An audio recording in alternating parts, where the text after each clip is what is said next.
There is a specific kind of man the world cannot figure out. He does not sprint after things. He does not raise his voice to be taken seriously. He does not collapse when something he wanted slips away. He is not cold. He simply cannot be moved without his permission, and every room he enters feels it before he says a single word. People lean toward him without understanding why. Opportunities orbit him without him visibly reaching. Respect arrives not because he demanded it, but because something in his posture, his pace, his complete and total indifference to being liked makes him feel like a force the room cannot negotiate with. That man did not happen by accident. He was built, and the blueprint for building him is older than anything currently being sold as self-improvement. 500 years ago, Niccolo Machiavelli was navigating a world where one miscalculation could cost you everything. Your position, your freedom, your life. He watched men with superior talent and noble character fall apart, not because they were defeated from the outside, but because they could not govern the need inside them, the need to be approved of, the need to be chased in return, the need to react when the world pressed on the soft parts of them. He wrote the blueprint for the man who cannot be moved, for the man who has severed the invisible rope tying him to other people's opinions, other people's responses, other people's decisions about his value. That rope is what we are. Cutting through this video, what follows is not motivation, it is not encouragement, it is instruction. Precise, cold, and built for the man who is finally done being owned by things outside himself. First, the world punishes hunger. The most dangerous thing a man can do is let the world see him starving, not physical hunger. The other kind, the hunger for validation, for attention, for someone to confirm that he is enough, that he is worthy, that he matters. That hunger is visible in everything, in the pace at which he texts back, in the way he adjusts his opinions to match the room, in the speed with which he abandons his position the moment someone pushes back. It radiates outward like heat, and every person in range registers it instantly even if they could never articulate what exactly they are sensing, and the world, almost without exception, pulls away from it. This is the first and most essential truth of detachment. Need repels, not because people are cruel, but because human beings are wired to assign value based on scarcity. What is freely available, constantly present, endlessly accommodating, registers as low value regardless of its actual quality, and the man who projects need projects availability. He signals that access to him carries no real cost, that his attention, his time, his energy can be obtained without particular effort or particular merit, and people treat exactly what that signal suggests. They take without thinking, they cancel plans without concern, they push limits without anxiety, not because they are bad people, because the environment he created told them, through consistent behavioral signals, that there would be no real consequence. Machiavelli watched this dynamic destroy intelligent men across every court, every council, every alliance. He observed, the man who needed the deal more than the other side always received the worst terms. The leader who needed to be loved more than he needed to be respected always ended up with neither. The advisor who needed approval more than he needed accuracy always told people what they wanted to hear until the day his usefulness ended and he was discarded without ceremony. The correction is not to manufacture indifference as a performance. Performed indifference is visible, brittle, and convinces no one. The correction is to become genuinely absorbed in your own direction, in your own construction, in the work, the discipline, the building of something that demands so much of your attention and your energy that the question of whether someone else is thinking about you simply stops feeling urgent. A man in genuine motion does not chase, he is somewhere to be, and men with somewhere to be are the ones the world eventually chases. Second, silence as command. Most men are terrified of silence. They fill every available space with words, explanations nobody requested, apologies for things that required no apology, reassurances offered to people who are testing whether they could be demanded. They talk in the presence of tension because tension feels like a problem that words can solve. They explain because explanation feels like control. They fill silence because silence feels like losing. But watch what silence actually does in the hands of a man who has learned to inhabit it. When you stop explaining yourself compulsively, people begin trying to figure you out. When you stop reacting to every provocation, people begin wondering what it would actually take to move you. When you stop filling every pause, the other person fills it instead. And what they fill it with is information you could never have extracted through questions. Their uncertainty, their attempt to re-establish footing, their over-explanation that tells you exactly how invested they are in exactly what they are afraid of. Silence is not the absence of communication. It is one of its most powerful forms, and the man who has learned to deploy it deliberately holds a structural advantage in nearly every interaction he participates in. Machiavelli was unambiguous on this point. A prince who reveals his intentions before the moment requires it is a prince who has already ceded the initiative. The man whose next move can be predicted is the man whose next move can be blocked, preempted, or exploited. Silence preserves options. It conceals direction. It keeps the other side in a position of uncertainty that almost always works in your favor. There is also a deeper function to silence that most people never reach. When you stop defending yourself against every criticism, something quietly remarkable happens. You begin to discover which criticisms contain nothing worth your time, and which ones, stripped of the emotional reaction that used to obscure them, contain something genuinely useful. Silence gives you the space to make that distinction. Reaction forecloses it. From this point forward, treat every word you speak as something that cost you, not as something free, not as something automatic, as something with a price attached. Spend only what serves you. Save the rest, and watch how the rooms you enter begin to quiet themselves around you, leaning in, waiting for the words you stopped giving out for free. Third, why begging is a form of self-destruction.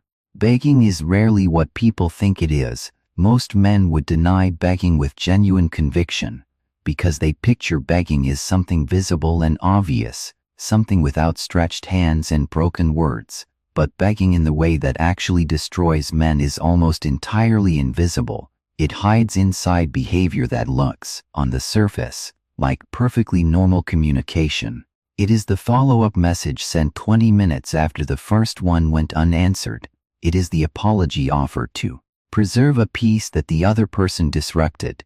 It is the agreement with an opinion that privately offends you because disagreeing feels like too much risk. It is staying in a situation that quietly humiliates you because leaving requires you to tolerate the discomfort of uncertainty. Begging is any act that trades self-respect for the temporary relief of maintaining something that should have been walked away from. And the reason it is so destructive is not primarily about how other people see you, though it absolutely damages that too. The reason it is destructive is what it does to your own internal understanding of your value. Every time you beg, in word, in action, in the quiet resignation of accepting less than you are worth, you are providing yourself with evidence that you do not genuinely believe your presence is worth holding out for, evidence that approval from this person, this job, this situation, is worth more to you than your own dignity. That evidence accumulates, and after enough accumulation, it stops being evidence and becomes belief. Machiavelli observed that the man who consistently lowers himself to maintain favor never actually earns the favor he was reaching for. He earns contempt, sometimes disguised as tolerance. The world does not reward self-diminishment with the love it was reaching for. It rewards self-diminishment with an expanded expectation that more diminishment will follow. Every concession signals that another concession is available. Every tolerance of disrespect establishes a new floor for what is acceptable. The only correction that works is a full stop, not a gradual reduction in begging, a complete termination of the behavior at the root level, which means getting so clear about your own value that the gap between what you are and what you are accepting becomes impossible to ignore. That clarity is not arrogance. It is not self-delusion. It is the honest acknowledgement that your presence, your time, your loyalty and attention are real things with real worth, and that anyone who cannot see that does not require your adjustment in their direction, they require your absence. Fourth, the discipline of stillness under pressure. Panic is information. Specifically, it is information you are broadcasting to everyone watching about the location and size of the vulnerabilities inside you. The average man under pressure reveals everything. His voice changes, his pace accelerates, his decisions compress into a window too small to think clearly inside. He reacts before he has understood what he is actually reacting to, and in that reaction, in that visible scramble to regain control, he demonstrates precisely the thing that intelligent observers, competitors, and adversaries need to know, that he can be moved, that applying the right pressure in the right place at the right moment will produce a predictable, exploitable response. The man who has mastered stillness under pressure operates on an entirely different level, not because he feels nothing, but because he has developed the capacity to feel everything and remain outwardly composed while his mind processes the situation with the slowness it requires. He has built what Machiavelli described as the capacity of the man fortune favors, not the reckless bold, but the composed bold, the man who can look directly at a deteriorating situation and ask, with genuine calm, what this moment requires, not what it threatens, not what it triggers, not what it reminds him of, what it requires. That question is the entire difference. Most people experiencing a crisis are answering a different question entirely, one their nervous system generated automatically. How do I make this feeling stop? And in trying to stop the feeling, they take actions that worsen the actual situation. They send the message they should have waited on. They make the concession they had no reason to make. They speak in the meeting when silence would have served them infinitely better. They move because staying still under that level of internal pressure feels intolerable. Training stillness is literal. It begins with the smallest pressures, the unanswered message, the mild social friction, the ambiguous outcome, and it means practicing, repeatedly and deliberately, the choice to pause before responding, to feel the pressure completely without discharging it immediately, to let the discomfort of uncertainty exist without immediately acting to resolve it. This builds something, slowly, but it builds it, a tolerance for uncertainty that eventually extends to genuinely significant pressures. A nervous system that does not treat every unresolved situation as an emergency requiring immediate action. A version of you that can sit inside a difficult moment long enough to understand it before responding to it. The man who cannot be panicked cannot be played, and the man who cannot be played is the one the room watches when things get difficult, not with suspicion, but with the specific, involuntary respect that stillness commands in a world full of people who cannot locate it inside themselves. Fifth, the mask is not dishonesty. It is architecture. Every man who operates at a high level in any environment, social, professional, political, has learned something that most people resist accepting. You do not show the world everything you are, you show it what serves you to show, and you protect the rest with discipline. This is not deception in the morally corrosive sense. It is the recognition that the world is not a safe place to store everything valuable about you.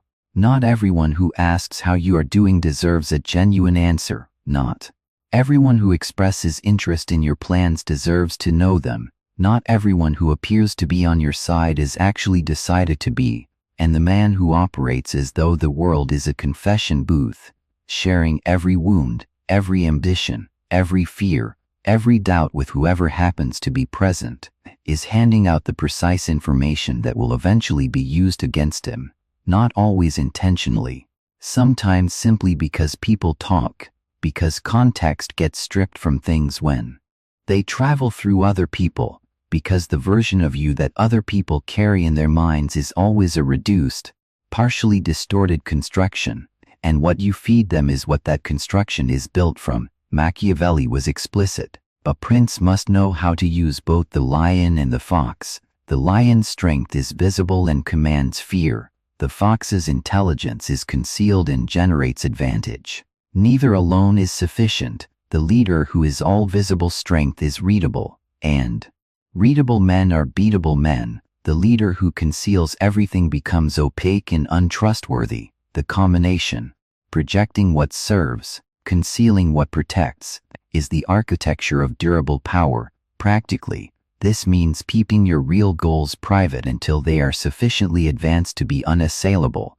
It means receiving criticism without displaying the wound it may have created. It means appearing ordinary in rooms where appearing extraordinary would prematurely mark you as a target. It means letting people construct a version of you that is slightly less than what you are. Because the man who is perpetually underestimated holds a strategic advantage that never fully expires. This is not manipulation in the destructive sense. It is the intelligent management of your own presentation in environments where your presentation has consequences. Every powerful person in history has understood and practiced this. The ones who refused it, out of pride, out of the belief that complete transparency was a form of strength, paid for that refusal in ways they did not anticipate. Your inner world is yours, guard it accordingly. Sixth, emotional sovereignty is the highest form of power. A man who cannot govern his own internal state will always be governed by someone else's. This is the law that decides everything: who leads and who follows, who sets the terms and who accepts them, who moves through the world and who gets moved by it. Emotional sovereignty is the capacity to experience any internal state, anger, fear, desire, grief, pride, without that state automatically generating behavior. It is the gap between stimulus and response widened to the point where choice becomes possible. Most men have almost no gap at all. The insult arrives and the reaction follows in the same breath. The rejection arrives and the spiral follows immediately behind it. The silence they did not expect produces anxiety that produces behavior they will later regret. They live at the mercy of a nervous system they have never deliberately trained and an emotional landscape they have never genuinely mapped. Every one of those automatic reactions is a leash, and every leash has someone holding it. The man who reacts to insults on command has confirmed to the person delivering them that he can be controlled with language. The man who falls apart when ignored has confirmed to the person ignoring him that his stability depends on their attention. The man who becomes visibly anxious under pressure has confirmed to everyone watching that pressure is an effective tool against him. What you react to, you are owned by. Machiavelli's prince was not emotionless. He was sovereign over his emotions in the same way he was sovereign over his territory. He decided when they were deployed, how they were displayed, and what purpose they served. Anger was not something that happened to him. It was something he used or chose not to use based on what the situation strategically required. Warmth was not something that leaked out automatically. It was extended deliberately to the people and in the moments where it served a clear purpose. This level of internal governance is built through practice. It begins with the conscious decision to introduce a pause between every emotional trigger and every behavioral response. One breath, one moment of observation. The simple question: what does this situation actually require of me? That pause, practiced consistently across small provocations, gradually extends to large ones. The man who has spent months practicing non-reaction to small irritations develops a nervous system that does not automatically escalate under significant pressure. Over time, something else happens. As the automatic reactions decrease, people around you stop trying to trigger them, not consciously, but because the feedback loop that would normally reward that behavior simply stops producing the reward. A man who cannot be destabilized stops being a target for destabilization attempts, not because people decided to be kinder, because the behavior stopped being worth attempting. Become the sovereign of your internal kingdom, and watch the external kingdom adjust itself around you without being asked. Seventh, distance is not coldness, it is correction. The most persistently misunderstood principle in the architecture of personal power is this: your value is not fixed, it fluctuates in direct proportion to your perceived scarcity. And one of the most reliable ways to destroy value is unlimited availability. The world has convinced men that closeness is the currency of connection, that constant presence demonstrates commitment, that always responding, always showing up, always being reachable communicates love and loyalty and reliability. And in deeply mutual relationships built on genuine reciprocal respect, some of that is accurate, but most relationships most men inhabit are not that.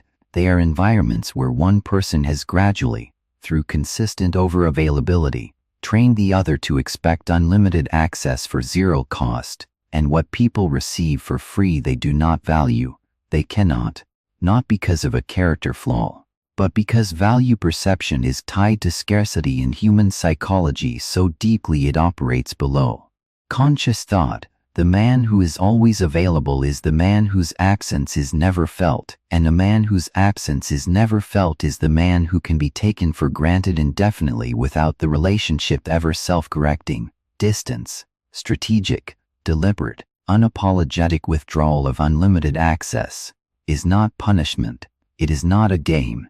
It is the recalibration of a dynamic that drifted out of balance. It is the act of restoring the honest value of your time, your attention, your presence by demonstrating that it is not unlimited, that it has a cost, that it can be withdrawn. Machiavelli observed that the prince who is too accessible is the prince who is too easily managed. Mystery, unpredictability, the sense that you cannot be fully mapped. These are not liabilities, they are assets. The man who cannot be fully anticipated cannot be fully manipulated. The man who holds some portion of himself consistently out of reach creates a gravitational pull that constant presence never generates. Practically, leave conversations before they deplete you, not after. Exit environments before you become scenery in them. Create space between your responses, not to play games, but because a man who responds to everything immediately signals that he has nothing more pressing. Withdraw your energy from situations that are consuming it without returning anything of equal value, not with drama, not with announcement, simply redirect it inward. The man who masters withdrawal masters desire, and the man who generates desire in a world full of people giving themselves away for free holds a position that requires very little active defense. 8th, self-containment, the final architecture. The man who needs nothing from the room he enters is the most powerful man in it, not because he is dominating anyone, not because he is performing strength, but because his stability, the settled, unperformable fact of his completeness, operates on the people around him in a way that no display of force ever could. They sense it before he speaks. They adjust around it without being asked. They cannot locate a lever to move him because the levers that work on everyone else, approval, rejection, inclusion, exclusion, simply do not connect to anything in him that requires feeding. This is self-containment, and it is the culmination of everything else in this conversation. Most men are structurally incomplete in ways they compensate for through external collection. They collect approval to substitute for self-respect they never fully developed. They collect relationships to substitute for the internal company they have never learned to keep. They collect achievements to silence an internal voice that would otherwise tell them they are insufficient. And because the collection never actually addresses the underlying deficit, because external approval cannot create internal self-respect, only temporarily mask the absence of it, the collection never ends. They are permanently in motion toward the next thing that will finally make them feel complete, and that permanent motion, that reaching, is visible to everyone around them. It is the source of the need they project. It is why the world senses hunger on them before they have said a single word. Self-containment is the deliberate construction of genuine internal sufficiency. It is the development of a relationship with yourself that is rich enough, honest enough, and stable enough that you do not require the world to complete it. It is built through solitude that you chose rather than suffered, through standards maintained even when no one was watching, through the consistent practice of keeping commitments to yourself, not to perform discipline, but because each kept commitment deposits something real into your internal account, A man who has built this does not require constant company to feel sane. He does not require constant validation to feel worthy. He does not require constant motion to feel alive. He can sit in a room alone, completely silent, and feel no urgency to fill the silence with anything. Because there is nothing missing that the silence would expose, that capacity to be entirely alone with yourself without discomfort is one of the most reliable signals of genuine self-containment, and it is the foundation of everything else. The stillness under pressure, the silence that commands, the detachment from outcomes, the distance that creates desire. All of it rests on whether a man has developed the internal density to hold his own center without external support. Build that, not for anyone else, not as a strategy to attract something outside yourself. Build it because a man who is complete is free, free in a way that nothing outside him can grant and nothing outside him can revoke, and that freedom, genuine, sourced entirely from within, is the only kind the world cannot eventually find a way to take. The final truth. Here is what all of this adds up to, stated plainly. The untouchable man is not the man who has removed himself from caring about anything. He is not cold in the way ice is cold, passive, inert, dead. He is cold in the way deep water is cold, vast, composed, impossible to heat with a single flame, containing depths that no brief encounter will ever reach. He cares, he engages, he builds relationships, pursues goals, involves himself in the world with full presence and genuine investment, but he does these things from a place of sufficiency rather than deficit. He gives because he chooses to, not because he is afraid of what happens if he doesn't. He stays because it genuinely serves him, not because leaving would require tolerating discomfort. He loves without requiring that love to be the structural support for his entire sense of self. That distinction between giving from fullness and giving from fear is the whole game. Every principle here is in service of that single shift. Stop chasing, because chasing broadcasts deficit. Master silence, because silence projects self-possession. End begging, because begging documents the belief that you are insufficient. Develop stillness under pressure, because panic confirms vulnerability. Wear the mask with intelligence, because protection is not dishonesty. Govern your emotions, because emotional sovereignty is the throne everything else is built on. Use distance deliberately, because scarcity creates what presence destroys. Build self-containment, because completeness is the only position the world cannot negotiate you down from.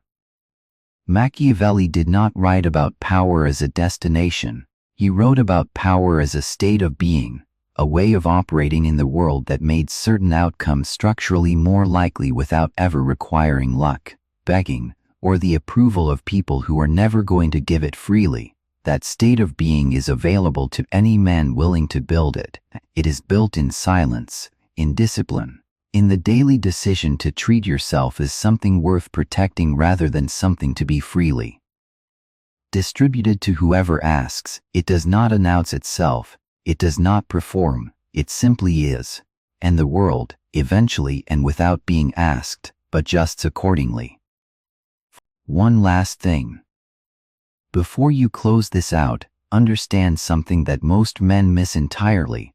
This is not a one-night transformation. The man described throughout this conversation is not built in a single sitting of clarity.